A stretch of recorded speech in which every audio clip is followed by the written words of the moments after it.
ఇది రేవంత్ రెడ్డి గారి కథ. మొత్తం ఆర్థిక వ్యవస్థ కుదేలైపోయిందండి.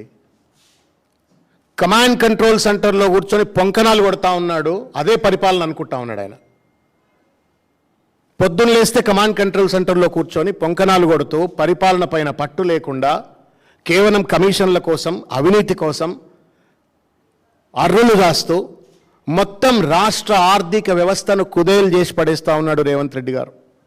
10 సంవత్సరాల పరిపాలనలో కేసీఆర్ గారు ఎక్కడో అధోగతిలో ఉన్నటువంటి ఒక తెలంగాణ రాష్ట్రం 2014లో తలసరి ఆదాయంలో కానీ, జిఎస్డిపిలో కానీ, ప్యాడీ ప్రొడక్షన్లో కానీ, ఎలక్ట్రిసిటీ ప్రొడక్షన్లో కానీ, ఇంకా అనేక ఇండికేటర్స్లో ఒక అద్భుతమైనటువంటి ఒక రాష్ట్రంగా భారతదేశం గర్వపడేటువంటి ఒక రీతిలో తెలంగాణ రాష్ట్రాన్ని అభివృద్ధి చేసి రేవంత్ రెడ్డి చేతిలో పెడితే, పిచ్చోన్ చేతిలో రాయి లెక్క ఇవాళ ఈ పరిపాలన కొనసాగిస్తూ మొత్తం ఆర్థికంగా రాష్ట్ర స్థితిగతులను కుదేలు చేసినటువంటి ఒక పరిస్థితి.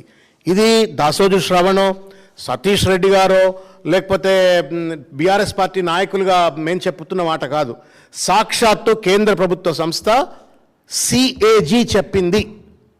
ఏం చెప్పింది ఒక్కసారి నేను మీడియా ద్వారా ప్రజలందరికీ తెలియజేసేట ప్రయత్నం చేస్తాను.